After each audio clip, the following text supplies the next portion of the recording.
And good evening and welcome to another live broadcast. Ano po? According to IBM, ang ibig sabihin po ng artificial intelligence ay ito daw ay field which combines computer science and robust data sets to enable problem solving. Ganun lang kasimple. Another shortened definition po, yung AI daw ay simulation ng human intelligence, processes by machines, especially computer systems. Malawak ang sakop ng AI, artificial intelligence na topic. At maaaring sa isang normal na tao, lalo yung walang background po sa mga computers, ay mahirap itong intindihin. Subalit, ano nga ba ang relevance ng AI sa ating buhay? Pang-araw-araw, sa ating pagkilos, sa mga adults, sa mga nakatatanda, sa mga bata lalo na. Usong-uso pa naman lahat yata ng tao ngayon may digital na bagay. Opo, Bishop. Actually, marami pong aplikasyon ng AI na marahil po ay hindi natin napapansin. Kabilang na po dyan yung e-commerce and e-payments na sikat lalo po ngayong pandemya.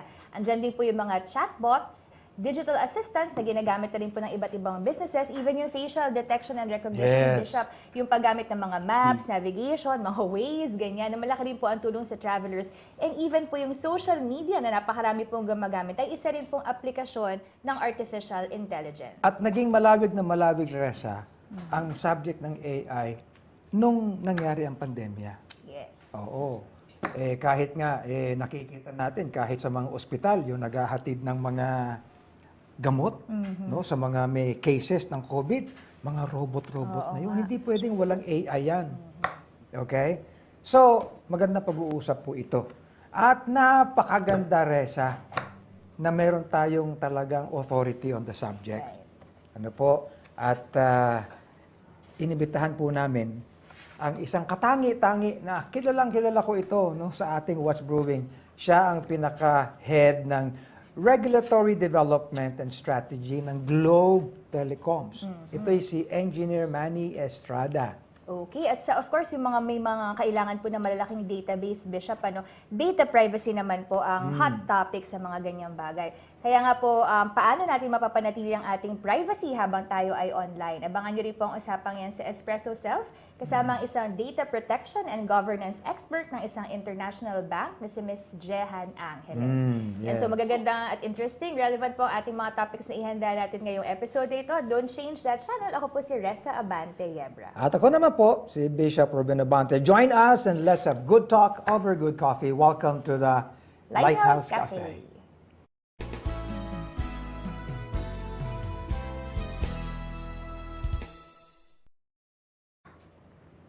Ayan. Artificial intelligence. Itong intelligence natin, Hindi artificial. Hindi artificial yan. Bago natin i-introduce ang ating guest, itong episode na ito, Reza, ay naisip ko na nung lumabas itong news na ito, na ang isang AI godfather, as he is being referred to, na si Jeffrey Hinton, na bahagi siya ng Google. Ay nag-resign. At nung siya ay mag-resign, ito, makikita nyo. I-share po natin yan. I will share it. Direct po sa akin. AI tayo rito eh. Ayan. AI godfather Jeffrey Hinton warns of dangers as he quits Google. Abay, nung lumabas ito, putok na putok. Lahat ng mga networks pinag-usapan, lahat ng mga news feeds. Ito nangyari. Kasi big time eh. Yeah. Pagkatapos aalis siya, magre-resign, all of a sudden, may edad na naman siya. Pero hindi naman edad lang eh. Sapagkat sinabi niya na may danger dito. Opo. Medyo controversial po yung kanyang pinahayag dyan, na nakakatakot daw ang AI. I will show you this. Sabi dito, right now, they are not more intelligent than us. As far as I can tell. Yeah. Pero ang sabi niya, but I think they soon will be. Ayun. Kaya naisip ko kaagad, kailangan natin makausap sa Engineer Manny. Oo nga po. Ang tanong ko lang dyan, Bishop, talagang laganap na po ang AI, So mapipigilan po ba? Or sa palagay natin ay may malilimit po ba? Paano natin i-address ito? Ang Okay. dangers. And now, narito na po tayo. And we're so glad, ito electronics, no, engineer ito, professional From ha. UST, Bishop, nag-graduate. UST. Ano po, at 40 years experience. Can you imagine that? And Magkapareho po kayo. his area of specialization includes telecoms, mga policy Policies. making. Naalala ko, Reza, 45 years ago, I have known this guy. Oo. Nung araw, nasa NTC siya, ako nasa industriya, doon sa Avesco, of course, you know that. At ang business, pagde-develop ng mga electronic communication products. So hindi pa pwedeng kami merong business na mga radyo, yung mga ICOM, na hindi namin sinasangguni yan sa NTC sapagkat regulated yan. May sasabihin ako, nung araw, kami yun ang huhuli ng mga illegal na radyo, mga ICOM. Anyway, so, at ngayon naman, and of course, for a number of years, he has been with Globe. And currently, he is the Senior Vice President and Head of Regulatory Development and Strategy, and directly reporting to the Globe Group Legal Counsel. Multi-awarded pa ito. Welcome to Lighthouse, Engineer Manny Estrada. Welcome po sa Welcome. Lighthouse Cafe. It's a great privilege Good evening, everyone, and thanks Yes. for having me. At alam nyo, napaka-provocative nitong topic na ito on AI. Yes. Right? And even many people are actually conscious that it's happening right now. It is going to be there. But there's also some anxiety associated with it. Aha. And there are valid reasons. Talagang merong dahilan para maging anxious tayo. For one, it's another case of a technology that has evolved faster than policies or guidelines or regulations can be put into place. Yes. Totoo yan. You know, that is one of the dangers that they were referring to. Oo. The second one is with the advent of quantum computing, the capability to learn becomes almost as fast as the human brain. Yes. And even surpasses the capacity of the human brain to learn and then evolve into something higher in terms of thinking and analytics. At the same time, mas mabilis ito syempre, yung AI.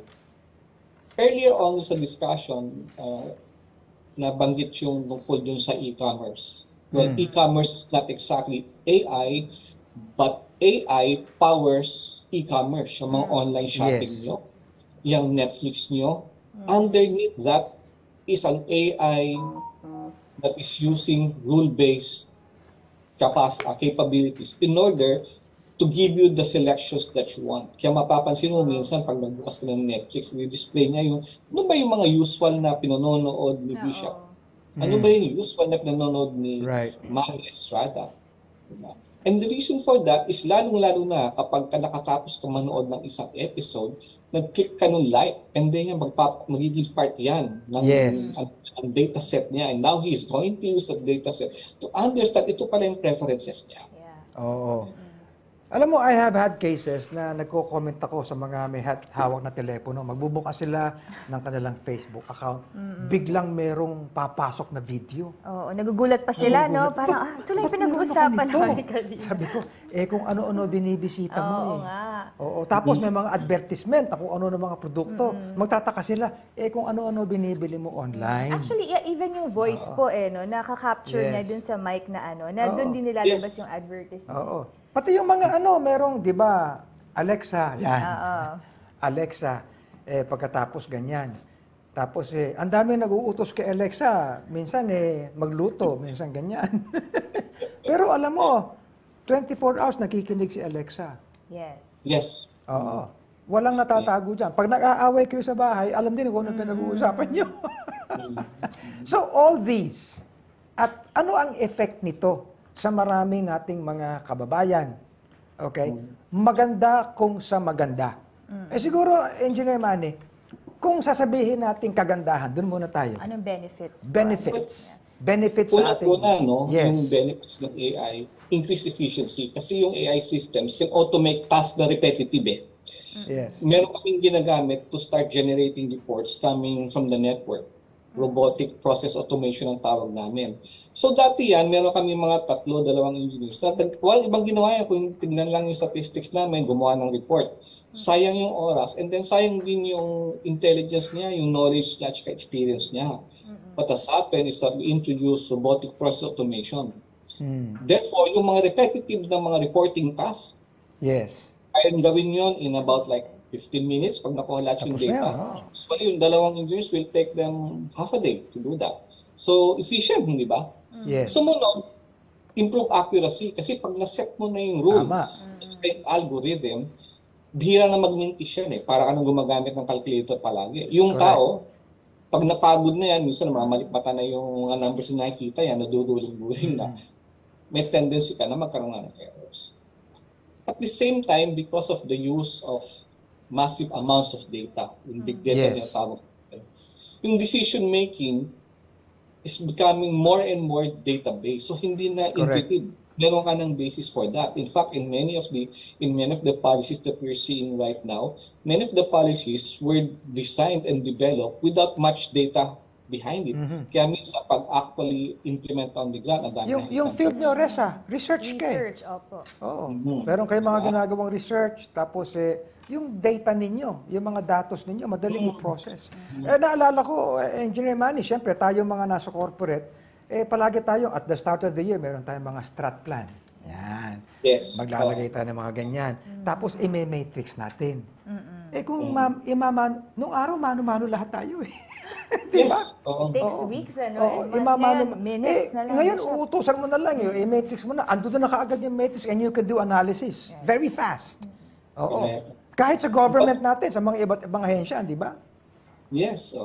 Ang kaibahan lang, no, while they can actually generate the insights for us, at the end of the day, when you finally create your master plan or yung sinasabi natin na 3-year program mo, kung let's say, bibigyan ka ng ICT master plan for the next 3 years, at the end of the exercise, you get the insights, but it is still the people, Correct.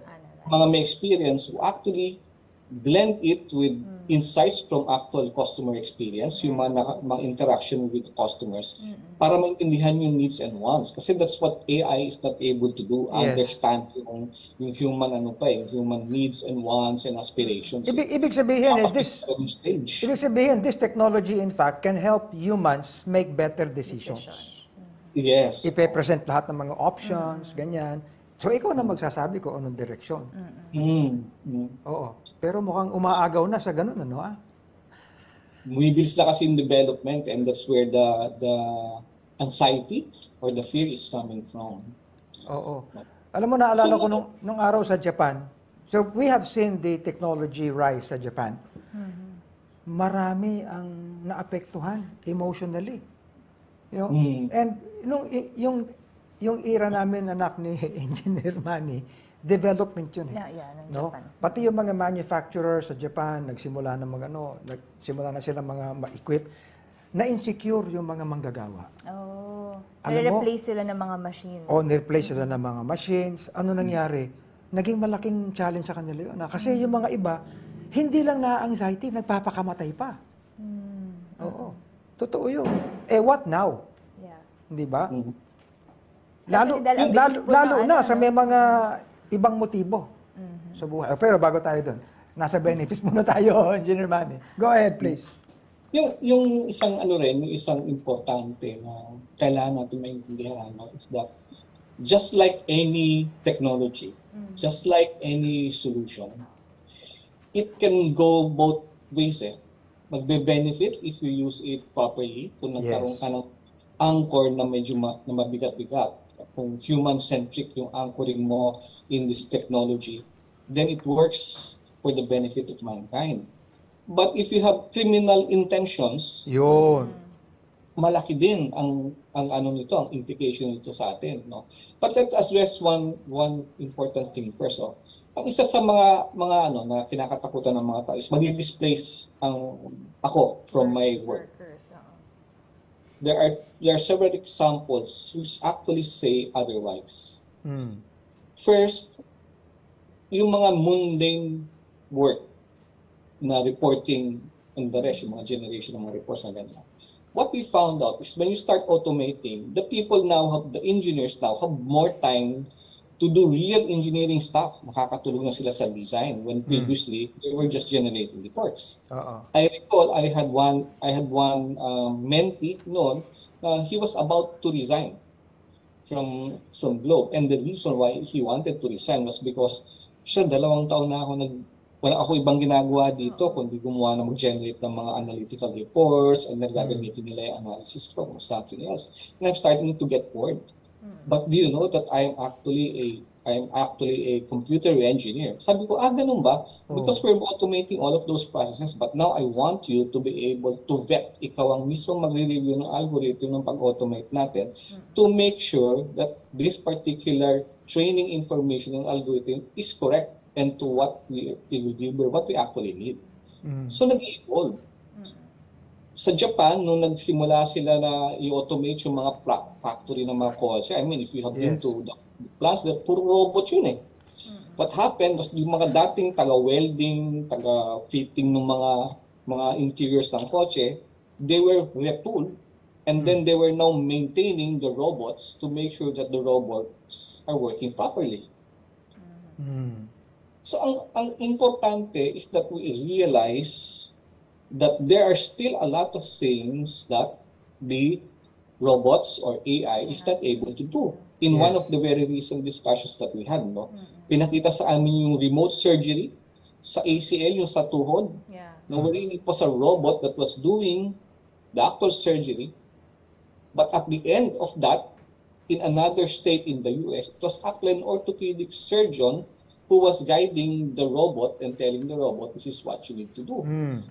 And the robot is able to interact with him and tell him, by the way, in 500 cases that was worked on using that methodology, it did not work.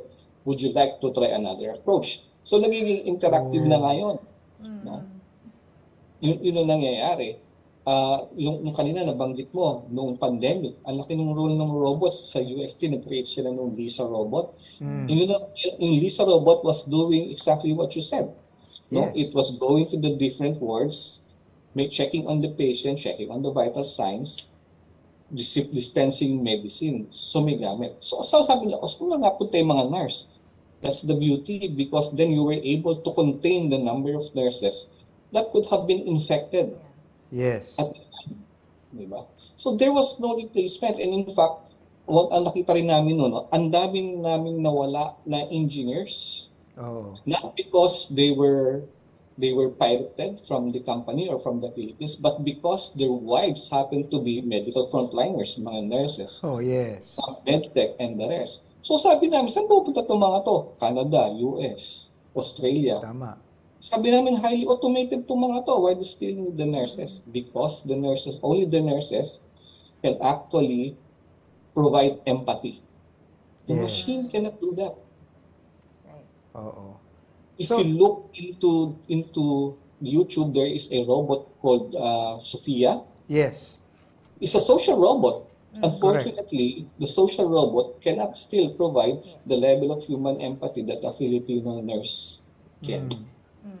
Ibig sabihin humans should just put parameters, no, sa value that can be extended by humans and put a limit to what values or benefits, no, AI and all the rest of that related technology can afford. Actually, coming din po from what Sir Manny said, parang it actually forces humans like us to evolve to higher levels. Are we coming to a point that instead of using technology, are we coming to a point when technology can use us? That is one of the fears that they were worried about. Isa sa mga dangers yan. But yun yung tinatawag namin yung transhumanity and existentialism. Kasi sabi nila, and I mean people who have watched the Terminator series, baka mag-evolve itong mga AI natin na to into something like a Skynet, who will say, virus pala itong mga tao na to, then let's eradicate this virus. The assessment that many scientists have is that this is still far off, and for as long as you're able to ground yung principles behind AI, yung algorithm nila and the rest, then we should be able to manage it. Isa sa mga biggest dangers ng AI, and this has already been seen in some of the applications for AI, is for example, bias and discriminations. Yes. Merong vetting software, no? Kapag nag-a-apply ka to big tech companies like Google or AWS or Amazon, yung screening nila, the first line of screening nila is a program that then vets yung sinubmit na resume with the requirements of the job. Ang problema nun, yung algorithm niya was designed by people unwittingly who had a particular bias about certain genders or certain colors, people. And that's how this problem started. Kasi, ito, because he is a female, then he cannot be able to do this type of work in the warehouse. O because he's black, he is like this. So nagkaroon ngayon ng bias. Ito yung isang kailangan natin iwasan. So ngayon, nagkakaroon ng panibagong rule na nagde-develop in order to check that. Ito yung tinatawag natin ng mga AI auditors who actually need to be able to look into algorithm to make sure that there is no bias, it is fair, it's inclusive, and the rest. So exciting, di ba? Parang sabi ko, mag-aaral ako dito noon para pag-retire ko, yun naman ang ginagawa ko, nag-audit ako ng mga AI systems. Yeah. So isa yan, kasi baka pag hindi yun na-arrest, na-correct at the start, yung training data mo, it will lead to unfair and discriminatory outcomes, which we don't want. Tama. Diba? Kasi hindi yun ang intent. Sumunod, security risk, kasi yung AI systems can be vulnerable to cyber attacks. Yes. Diba? The other night, I was watching an old film. Alam mo, nung araw nga, yung term na hacking, na hacker, masama eh. Ngayon, parang pag sinabing hacker ka, parang mabuti. Talent ba yan? Talent na siya. Diba? Parang ganun eh. No, there are two types of hackers, yung ethical hackers at yung mga black hat. Yung mga black hat na talagang intent nila is to disrupt. So actually, yung bias na sinasabi mo ibig sabihin this technology can actually propel biased, hindi lang bias sa but fake. You know? Yes. So people can actually be founded on information that are totally na baliktad. Actually, yung ginagamit po ngayon, yung mga deep fake, isa ding yan Deep fake. Oo, naisip ko kanina yung sinabi niyo po na na mga parang criminal yung pag-iisip. It's actually being used by So, ibig sabihin, there is the danger of yung bagay na ito becoming the standard. But let me ask you, Engineer Manny, how do we regulate? And who will regulate? Can we put a stop to this development? Actually, ang thinking natin, for as long as there's a value and benefit that it can deliver, we should not stop the development, but we should take care to put the right measures in place. Yung kanina sinabi nga natin na kailangan natin mag-audit noong training data at saka audit. Importante yun kasi kung wala yun, patay na tayo, di ba?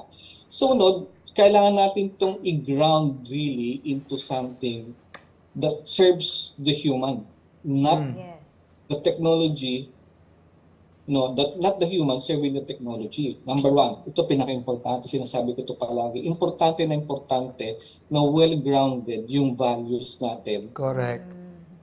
About it. Kaya nga yung isang topic na isang pinag-usapan namin na very provocative din is yung digital ethics. Kailangan meron kang guidelines and regulations. Bakit mo kailangan yun? Kasi kailangan mo ma-establish yung ano yung allowed. Correct. Ano yung hindi illegal at alin yung magagamit. Parang nuclear energy. Nuclear energy was started to develop fuel for energy talaga yan. Pero yung mga ibang intention, they develop something else out of it. So now it's being used for something else.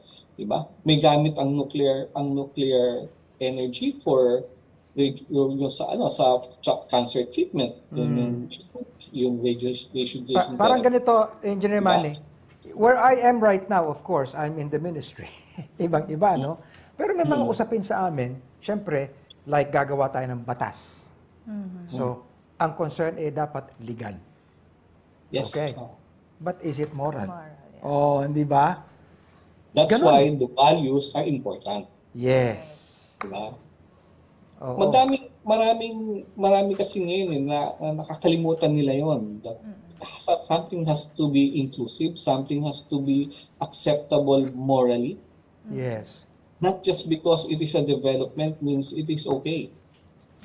Kailangan mag-ground mo siya sa principles ng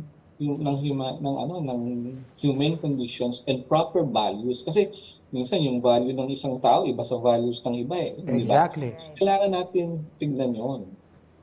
Mhm. And I think it's very important na ma-assess ito. Kasi ang mahirap ngayon, nagagawa ka ng batas that only favors a certain sector. Therefore, Yeah. it's already biased. So kung yun ang gagamitin mo na basis, Tama. hindi agad meron ng bias, di ba? Where you are right now, Engineer Manny, is kayo mga nasa telecoms, for example, mga malalaking kumpanya, do you talk amongst yourselves para masimulan yung regulasyon na ito, mailagay ang tama? Yung government ba natin ay inaabot kayo para at least tulungan din sila? Kasi ang government natin, di naman nila, sila mismo ang pinaka-kliyente nito eh. So what's happening? Ngayon, for example, very active ako doon sa circles ng DICT, especially when it comes to emerging technologies. And then very active, I was able to get back yung aking contacts sa ITU because we're helping them also in some of these global developments of regulations and policies to guide emerging technologies. Kasi nga, mas mabilis yung development ng technology sa development ng policy that will be able to guide this because it can be used properly. Fairly recently, we had a session on AI dito. We found out, for example, na yung the UN has already issued its guidelines for the adoption of AI. So meron na yun. And we were part of those that were sampled na tumulong sa pag-develop noon. Not me per se at that point in time kasi nandun pa ako sa technical group noon but the DICT had some people who were already involved in it. Okay. Sumunod, isa kasi sa mga issues din ng AI is yung because it's picking up a lot of information and data, is data Ay, privacy. grabe.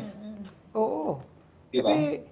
Isipin mo, it can pull thousands of data, millions of data pagkatapos. Maikli lang ipoprocess.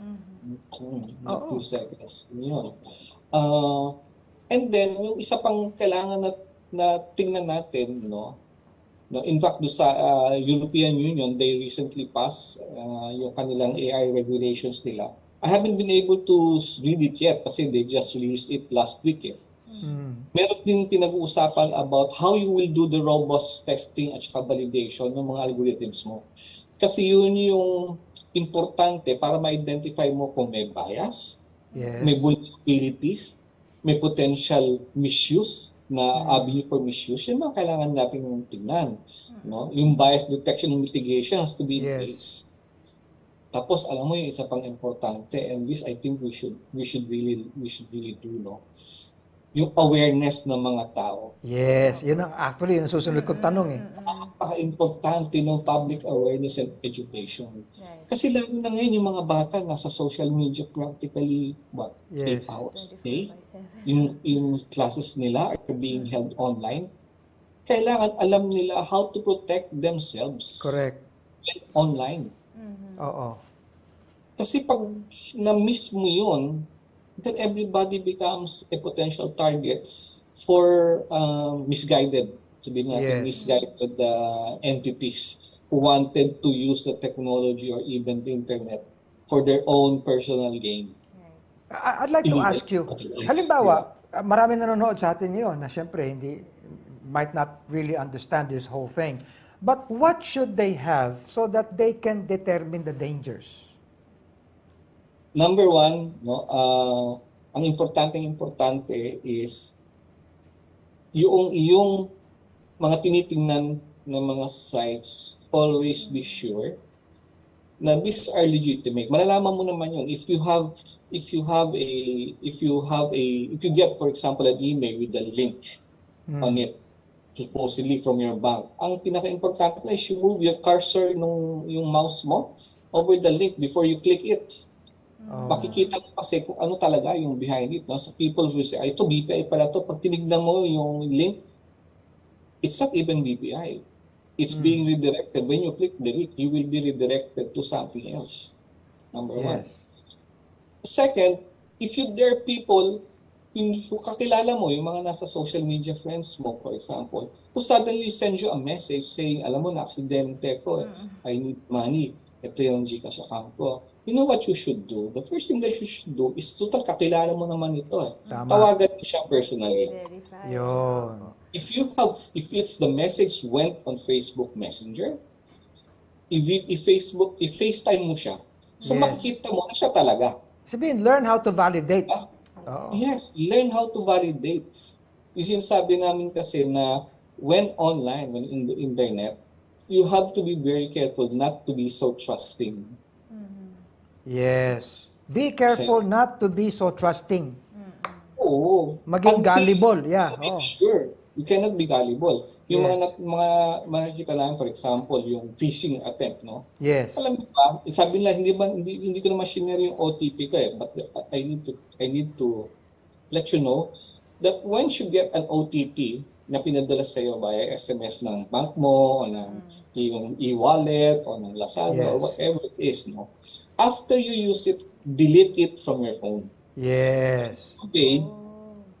Merong panibagong attack wherein people will send you an innocent text. Minsan, blanco yung text. Just a blank text.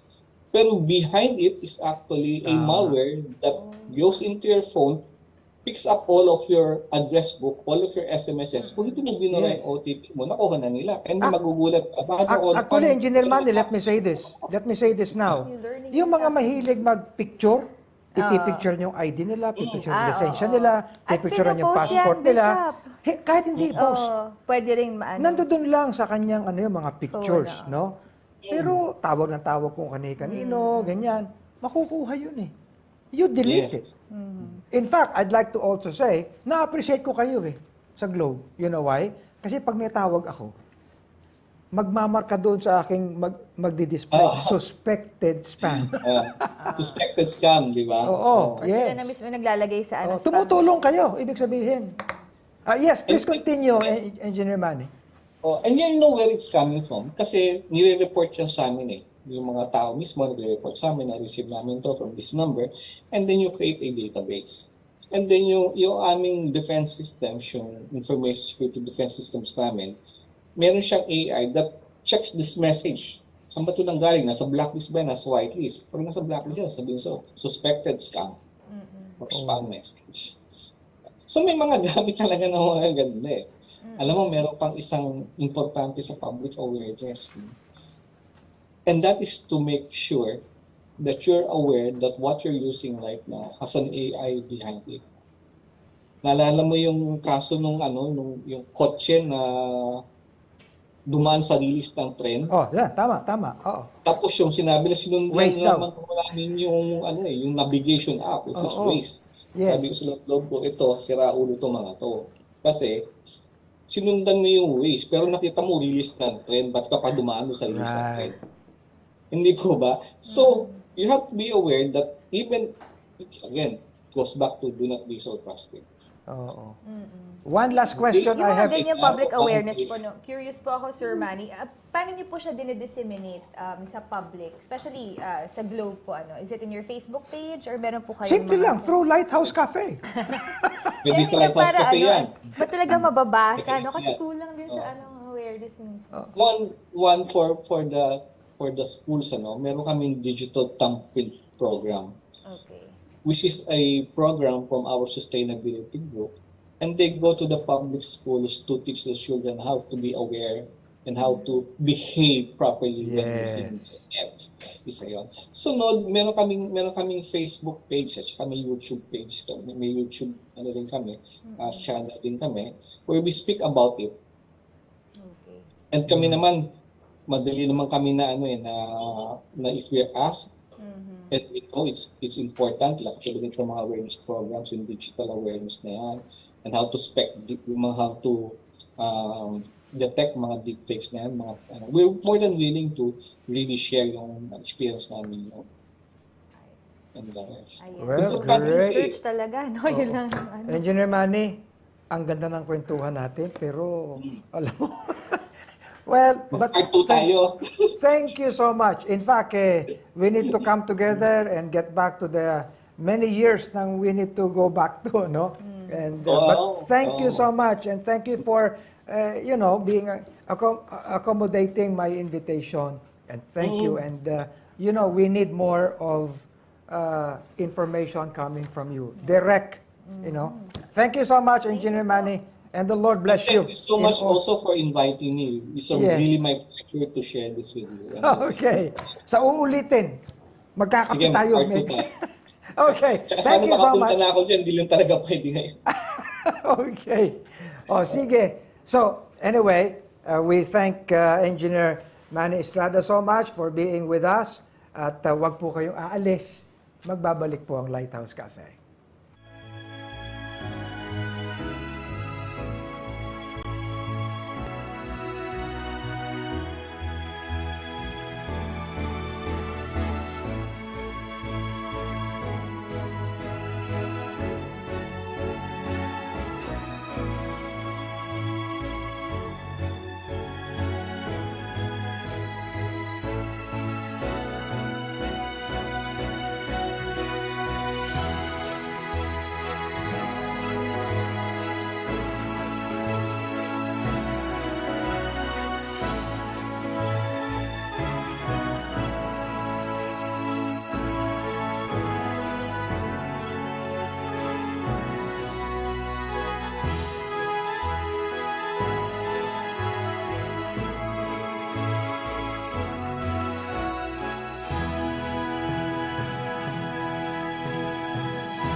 Mga usaping in, mga paksang trending, Mga talakayang may kabuluhan. lifestyle at kultura ang sariling atin. Buhay Pinoy, pag-usapan natin dito sa Espresso Self!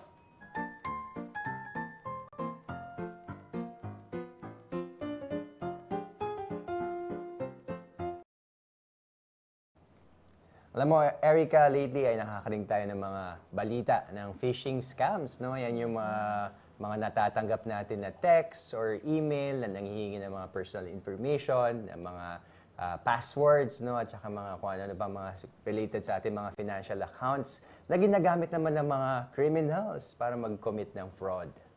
Actually, Gabi, ako rin, no? Parang madalas, no? Parang everyday meron tayong mga ganong text na na-receive from random numbers na parang click mo to. Kasi, Everyday ka talaga. Oh, parang everyday eh. Buti ka pa may kausap. Parang sila na lang yung nagte-text sa akin ngayon, Gabi, no? Na parang click mo to, ganyan. Pero yan, as a user din talaga no, ng financial mobile apps ay very, makikita natin na yung mga ganitong balita talagang somehow nakaka-worry, nakaka-scared, no? And kaya naman, kailangan talaga nating maging matalino sa paggamit at pag-input ng personal information natin online, lalo na kapag hiningi ang ating mga bank account. So joining us tonight to talk about the data privacy is a data protection and governance expert of an international bank industry. So we welcome back to Lighthouse Cafe, Ms. Jehan Angeles. Magandang araw po. Hello po, magandang Hi. araw sa ating lahat. Hi, And it's Jahan. nice to be back. Yes. So, thank you for gracing yung aming invitation to join us dito sa Espresso Shops Lighthouse Cafe. Having you here, parang protected na ako, parang feeling safe na ako, Erica, no? But very relevant, Jahan, yung topic natin, no? Siguro, before we get into the details, brief description muna, ano ba yung background mo? As a data protection officer before joining the banking industry, first time ko to, I was in the medical organization.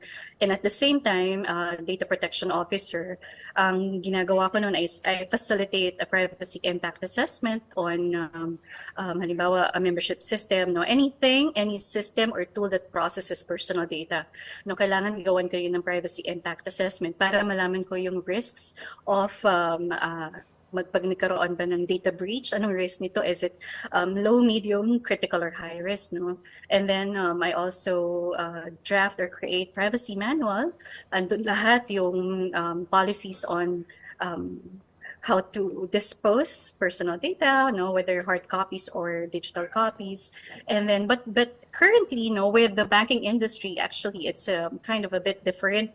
Medyo mas matindi, tedious yung ina-apply naming law, which is the GDPR or General Data Protection Act or regulation. Currently, kabilang ako sa Data Protection Executive Office here in the Philippines, pero ang aming main office is actually in the Netherlands. So, dapat GDPR yung ina-apply namin batas.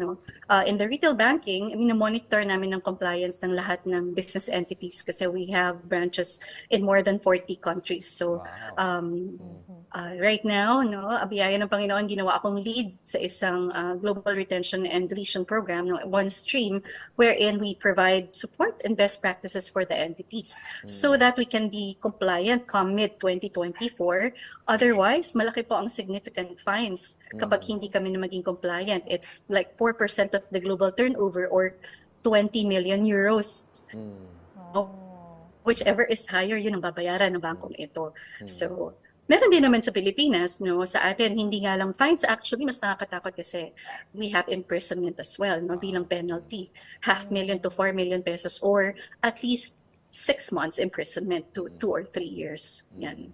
So, yan ang nagiging trabaho ko. Basta it's about protection of personal data and compliance with the law and its rules and regulations. Yeah. So makita natin, Gabi, talagang medyo heavy pala talaga. Very serious nga, Yes, yung duty ni Miss Jehan, lalo na sa bank ito, ito yung parang madalas sinasabi nila, ito yung buhay ng mga tao, yung savings nila and yung pinaghirapan nila. So very right talaga na ito yung dapat talagang ingatan or yung protektahan talaga. So siguro, Miss Jehan, to start, when we talk about data privacy, what is it really all about?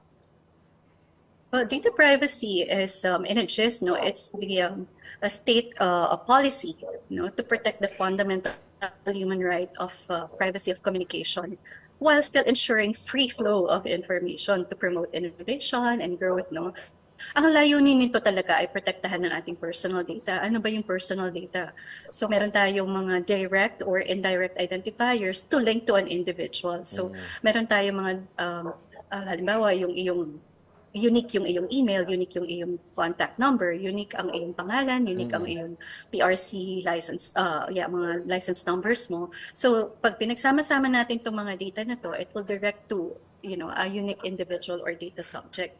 So, ito ang mga pinoprotektahan natin. We also have sensitive personal information, mga information na hindi talaga kailangan sa pagproseso kasi sila ay base sa beliefs, base sa values or opinion lamang ng tao. Ano yun? Yung mga race, ethnicity, religion, gender, sexual preference, medical or health data na hindi naman talaga kailangan. Otherwise, magli-lead siya to discrimination or bias or even actually identity theft or fraud. So ito yung mga types ng ating personal data. So meron din naman tayong tinatawag ng principles dito sa data privacy na there are only 3 na dapat nating tandaan parati. Ang transparency, you should know the nature, the extent of processing, or the purpose why your personal data is being collected. Dapat alam natin ano ba yung hihingin sa akin personal data. para saan at gaano katagal nilang ipaprocess ito. And then there's another principle which is legitimate purpose. Para saan ang processing ng personal data? It should be compatible with a declared or specified purpose. Otherwise, no, medyo mag-ingat tayo, baka mamaya kung saan pa nila gamitin. No? So dapat talaga nakaspecify yun doon sa ating dipirmahan, probably a consent or an agreement or whatever. No? And then the last principle dito sa data privacy, no, I'm talking about yung Data Privacy Act natin sa Pilipinas, is also proportionality, which is dapat yung processing ng personal data natin maging adequate, relevant, suitable, and necessary, no, not excessive to your declared or specified purpose. May nakikita ba kayong mga memes sa Facebook na para makautang ka, no? Isang bote lang naman ng mantika yung utangin mo, pero ang daming requirements, no? NBI clearance, o meron pa. Parang in other words, bawal mangutang, no? Hindi ka talaga pwede mangutang. So, hindi proportion yun, definitely. Kasi just for a bottle of mantika, ay ang dami-dami mong hinihingi requirements.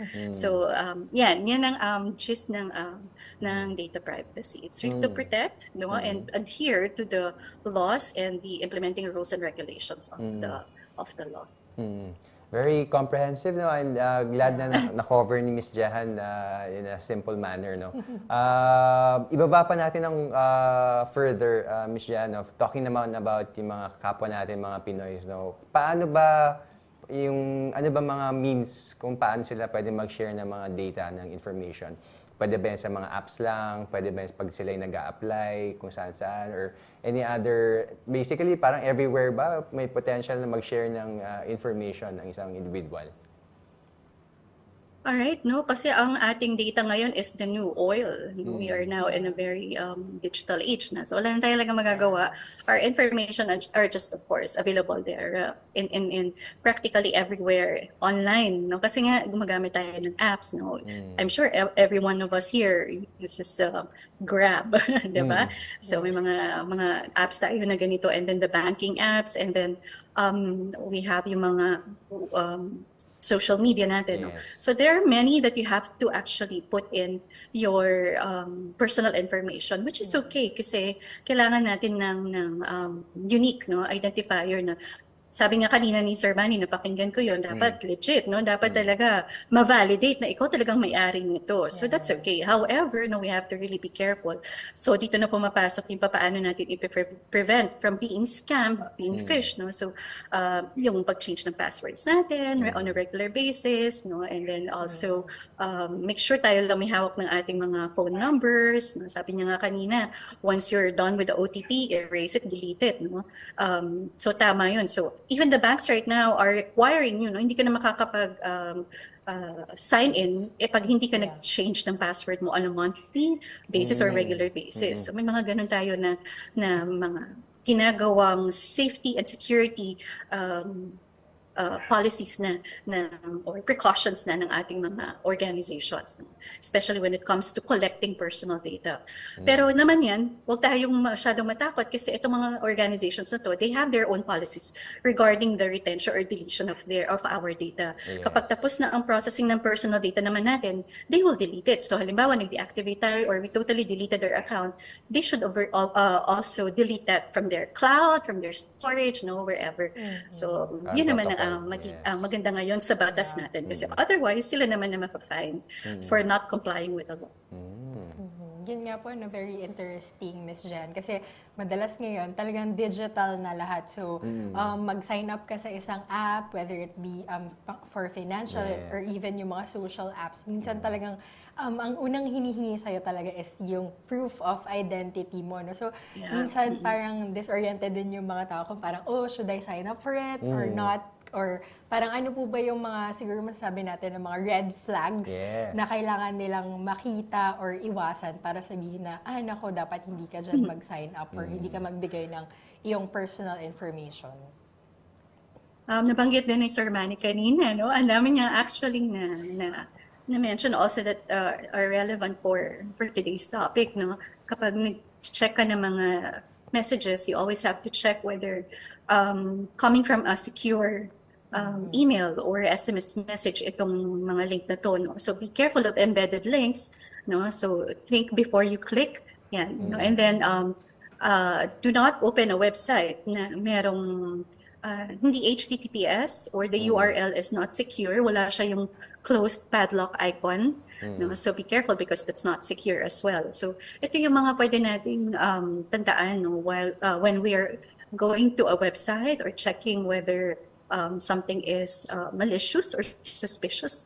No? So yun ang mga red flags doon. Kapag may poor grammar, kapag mayroong mga spelling errors, and parang nagmamadali ang hacker to be able to get your personal credentials, no, not to undermine naman, no, but because of course organizations, no, they're also very protective of their reputation. Hindi naman ganun magbibigay ng klaseng messages to us na puro wrong grammar o mali-mali ang spelling, no. Ano yan, very professional when it comes to sending messages. So you have to spot those, no. Attachment or links without explanation at all. No, minsan may na click na virus yung isa kong staff. No, sinabihan ko siya to delete it right away, and then we have to inform all of the recipients of the messages namin na gamit yung email na yon, yung mga kasi na virus yung buong email ng organization sending these links to our members. So, nagpadala ako kaagad ng memo to inform them to change their passwords, to not click on this link. No? Kailangan meron ka kaagad na very proactive yung magiging action to remediate itong naging kumbaga breach of the clicking the virus. And the same with others. No? So, if you see unprofessional graphics, no generic greetings na wala naman talagang personal name mo, those are red flags of phishing scams. And there are many other scams, no, many types of scams bale, no. May voice scams, may voice phishing, may SMS, may email. Yan, maraming klase ng phishing scams. So we have to really be careful or vigilant about. Tama yun, no? We have to be proactive, be responsible, be vigilant, sabi nga ni Miss Jehan, no? And I think yung mga tao ngayon na gustong mag-take advantage, Erica, Miss Jehan, mas nagiging creative na rin eh, no?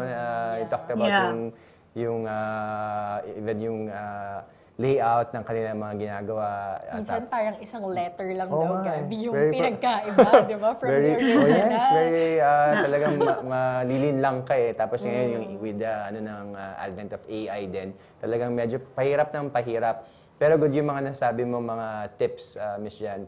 Although, I think yung iba rin, minsan, nasa sa atin, like yung iba yung password natin, birthday lang natin, di ba? Tapos very close sa make it a strong one. Yun yung gagamitin mo. What about yung medyo indirect, Miss Jehan, no? For instance, parang may third party na ginamit just to get through you. Possible ba yun? Parang as much as possible, nag-iingat ka naman, pero for instance, yung wife mo, or yung anak mo did something, parang nadadama yung buong pamilya mo, yung karangalan ng pamilya mo. Possible ba yun, Michelle? Yeah, it's possible. Possible na hindi natin directly kasalanan or, may ibang, kaya nga meron tayong tinatawag na data breach. Yun nga lang, hindi kasi sila aware, probably, of that. And plus, sabi mo nga kanina, nasa sa atin yun, you have to take care of your own passwords or your locks, no? Kasi the more people who have access to it, hindi syempre, mas marami rin, mas prone yung risk mo to being hacked or being scammed. Kaya sa aming organizations, mahiya kami daw kapag kami yung nag-cause ng data breach. So we have our own cable lock for our laptops there. Bawal, no? Pag nakita dyan na nakatiwangwang dyan, hindi ka naka-screen lock and your phones are just lying everywhere, no? So dapat talaga nakatago yan, no? And then before leaving your desk, dapat naka-screen lock ka at naka-cable lock yan. So hindi ka rin pwede magtrabaho in areas na public kasi we are processing personal data, so bawal namin makakita na iba. So you see, it's all really in the discipline should also be in the individual, no, on how we're going to really take care or protect our own personal data. So limit our access, limit yung mga people na may access doon sa ating mga passwords. Make sure we change it nga every now and then, no. Tandaan natin na ang pribadong impormasyon ay dapat manatiling pribado. Wow. Very well said. Ang pribadong impormasyon ay dapat manatiling pribado. Yan, Yeah. napakaganda yung sinabi ni Miss Jano. And lalo na ngayon kasi madalas talaga lalo yung mga parang mga agreements na nakikita natin online. Madalas talaga dahil mahaba siya, di ba? Talagang parang Click na lang. scroll na lang tayo, tapos agree na lang na agree na. Parang minsan hindi talaga natin alam kung Nagbabasa. saan tayo Automatic na yan, no? nag-agree. Automatic na yan. Yes. So parang mahirap talaga. So siguro, Ms. Jahan, ano po ba yung mga sasabi niyo na some healthy tips para nga po maiwasan talaga yung mga ganitong scam, phishing, and even fraud, no? Lalo na when it comes to, yun nga, yung mga personal information na nagkakaroon ng mga breach po. Actually, Erica, gusto ko yung sinabi mo kanina sa introduction. Sinabi mo maging matalino. And sabi nga ng dating Privacy Commissioner of the National Privacy Commission, employ common sense, no, before handing over your sensitive information. No, kailangan ba to para sa purpose ng processing of your personal data? Yan ang una-una natin dapat napakatandaan, maging matalino, maging vigilant. And then I already mentioned that change passwords on a regular basis. No, banks do require you now to change online app passwords or banking app passwords. No, do not ignore updates or updating messages. No, you always have to keep your software and operating system up to date. Okay, and then I also mentioned about think before you click. Na-mention din yan kanina ni Sir Manny. Do not click on embedded attachments or links. No, never respond to spam messages. Ang ginagawa ko, bago ko i-delete si spam, is I report it. No, I report it as spam muna sa email or ano pa ba, sa mga social media, and then I block the number or the email address. No? So keep your browsers updated as well. It would be better if you have a firewall installed or anti-spam, antivirus, or malware or malicious software. No? So by following these simple tips, no, and advice, then you can greatly minimize yung risk of falling victim to the digital scammers. Sabi nga ng motto ng NPC, if you cannot protect it, then don't collect it. Yan. So, yun po ang aking mabibigay na tips for this day. Very clear, Ms. Jahan, no? And I think yung pwede mo ba idagdag is paano yung sa mga minors natin or sa mga bata sa families natin, ano ba yung usual na approach para ma-remind din sila sa mga dangers na ito? Yeah, alam ko meron nang nai-install din, no, na pwede lang nilang i-browse or open, no. It's really up to the parents, no, to guide and guard, no, yung ating ang mga kids natin sa paggamit ng social media account. And alam ko meron ng mga install or binablock na mga sites for them not to be able to open. Kasi magagaling na mga bata ngayon, no, in browsing, in searching. No, nagugulat na lang tayo, meron yung nakaka-order na dyan, meron through Shopee pala or Lazada or Grab, no, na pati yung credit card ng magulang ay nagagamit na rin, no, because they can just easily navigate and go through itong mga online apps na to. So, maganda na dapat talaga well guided and guarded by our parents yan. Kasi otherwise, masyadong curious ang ating mga anak. At kahit ano na lang ay bubuksan nila at try nilang i-check. No? And then later on, it's going to be too late na meron nang nakita or na-open ng ating mga anak. So, yan. Yes, totoo yun, Gabi. Lalo na ngayon, parang minsan mas magaling na yung mga batang mag-control talaga ng mga technology. So, thank you very much, Miss Jan. Napakaganda po ng inyong mga naibahagi po. Tsaka sabi kanina, think before you Think click daw. before you- Lalo pag shop mo na online yan. Sige, Gabi.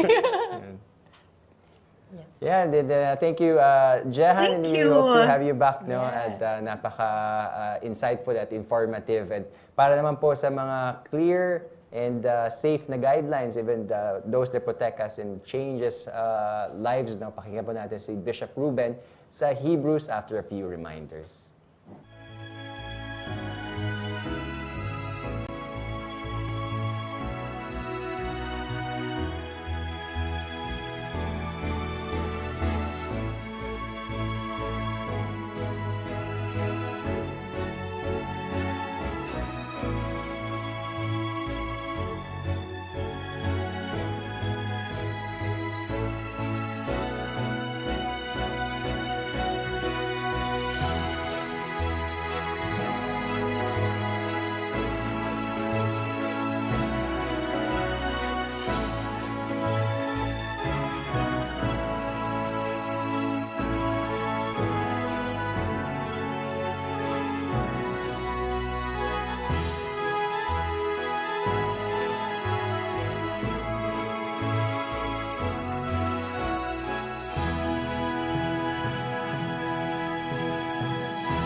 Welcome to Hebrews. Ito po yung segment sa ating Lighthouse Cafe na naglalayon na bigyang daan ang mga katuruan ng katotohanan ng salita ng Diyos sa atin.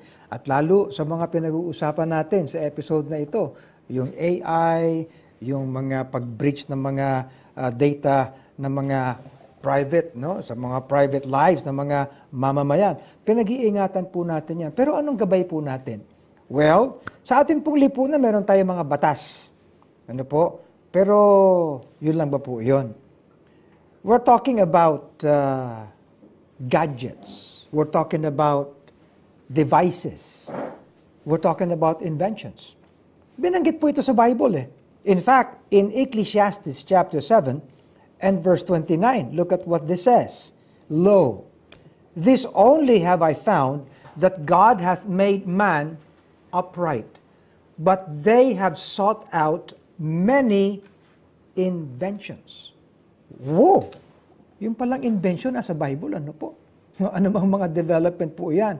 At nakikita po natin dito na ang tao ay ilikha ng Panginoon. Ang sabi dito God hath made man upright. May katangiang matuwid. Subalit, ang ginawa po daw but they have sought out many inventions. Marami ang ginawa ng mga tao na kung ano-ano pa that destroyed that quality, kung pwedeng sabihin quality, o yung virtue ng pagiging upright. Bakit po? Doon sa Proverbs chapter 19 and verse 21, look at what this says. There are many devices in a man's heart. Nevertheless, the counsel of the Lord, that shall stand. Abay, hindi lang pala mayroong mga ginagawang mga inbensyon, kundi marami mga devices ang nasa puso ng tao. Hindi lang yung mga hinahawakan, ano po. But devices na nagtitrigger o kaya nag-i-influence ang ating lupang katawan na ito ay may pita ng laman. Palaging may hatak patungo sa mga bagay na papalayo sa kalooban ng ating Panginoon. Naalala ko tuloy yun sa Genesis, sinasabi, God saw that the wickedness of man was great in the earth, and that every imagination and thoughts of his heart was only evil continually. Yan ang naging kalalagyan po ng tao dahil sa kasalanan. Alam niyo po ito mga devices o inventions na ito, ang unang-unang makikita natin na sinasite sa banal na kasulatan, nung ang tao ay nagtayo ng tore na ang sinasabi, ito'y patungo ng langit. Baka mamaya, kung ano pa, ito sinasabi dito sa Genesis 11. Ano po? Ang sabi, and they said one to another, go to, let us make brick and burn themselves thoroughly. And they had brick for stone, and slime had they for mortar. And they said, go to, let us build us a city and tower whose top may reach unto heaven. And let us make us a name. You know, kaya yun po, nagsama-sama sa mga inventions and devices. At sinabi din ng Panginoon, for my people is foolish. They have not known me. You know, they are wise to do evil, but to do good, they have no knowledge. And many times, ang mga bagay-bagay po na development, kahit sa teknolohiya, gusto natin po yan, nakatutulong sa mga kung ano-ano mga bagay na we would want in life, like convenience, ano po, maraming solusyon sa mga kalalagyan sa buhay, nakatutulong sa ating mga well-being. Subalit, meron din mga bagay, ang pinag-usapan po natin kanina well, katulad sa AI, pwedeng magkaroon ng bias. Okay? Pwedeng magkaroon ng mga deepfakes. Ano po?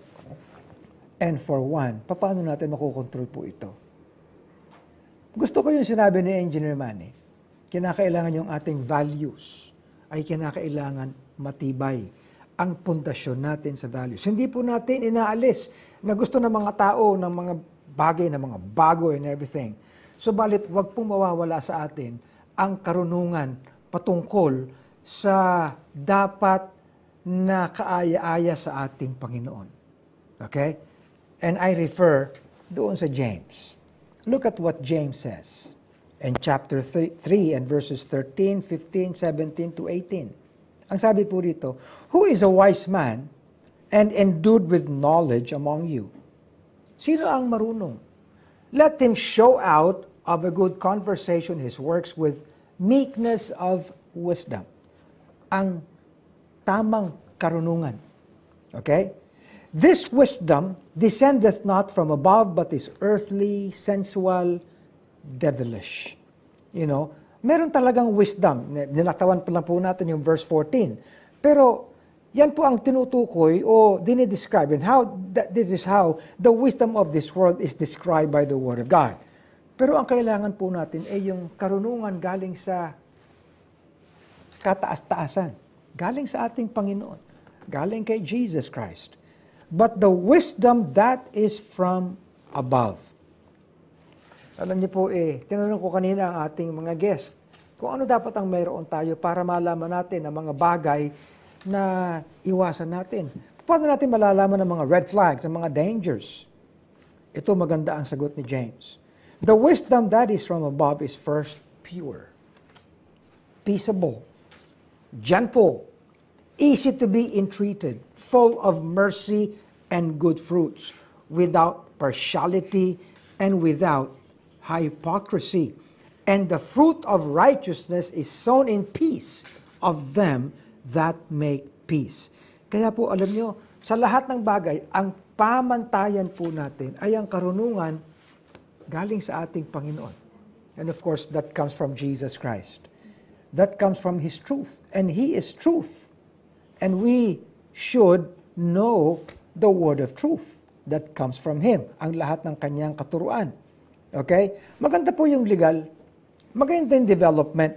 Pero wag na wag natin kalilimutan ang dapat na matibay sa ating lipunan, ang mga virtues. Hindi lang po values. Ano-ano yan? Purity.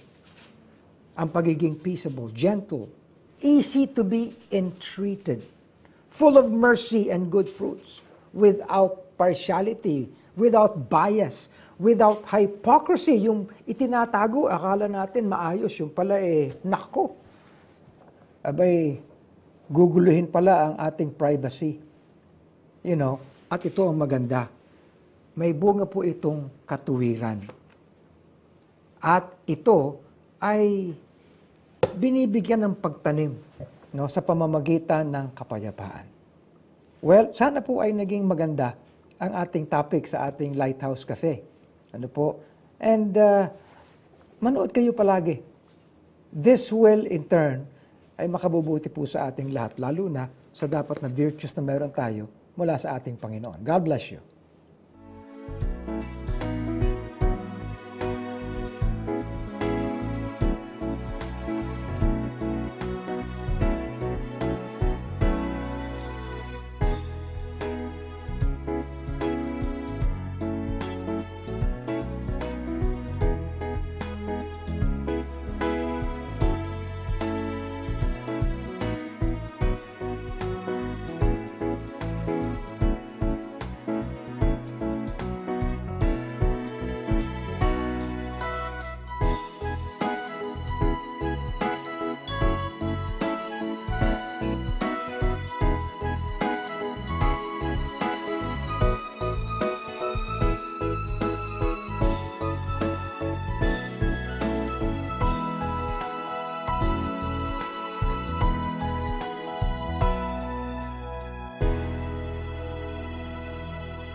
Ako aaminin ko sa inyo, Gabi, Aika at Reza, nagandahan ako sa topic natin ngayon.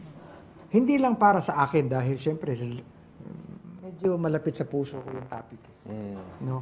Pero para sa kapakanan ng ating mga kababayan, mga mamamayan, kapakanan ng lahat ng inaabot ng ating programa. Yun na nga lang, napakabilis na po ng ating programa. Ayan, tapos na naman po tayo. And I would like to thank you all. We would like to thank you for continuing to be with us. For joining us today. At nagpapasalamat tayo sa bumuo ng ating mga guests, di ba? No? Tama, no? Opo, salamat po, Bishop. Napakaganda and salamat din kay Engineer Manny and Miss Yes. Jehan for allowing us to share yung information sa ating pong general public. At sana rin po yung ating mga manonood, sabi nga po kanina, maging matalino. Ayan, marami pong mga resources online na pwede nilang hanapin to learn more about how we can, protect our privacy. Actually, hindi lang talino eh. Yung bang kamalayan natin. Be aware. Be opo. aware. Awareness. Yes. Yes, kaya po wag niyo pong i-miss ang episode na ito. Balikan niyo po ito sa aming mga Facebook and YouTube channels. Hanapin niyo lamang po ang Lighthouse Bible Baptist Church at ang Great Commission Television. And make sure to like and subscribe sa mga channels po na yan. At i-download niyo na rin po ang ating Lighthouse Spectrum mobile app. Libre po yan sa Google Play Store at sa App Store. And so join us again next week, Monday night. Same time, 8:30 for another live broadcast ng Lighthouse Cafe. Where good talks happen.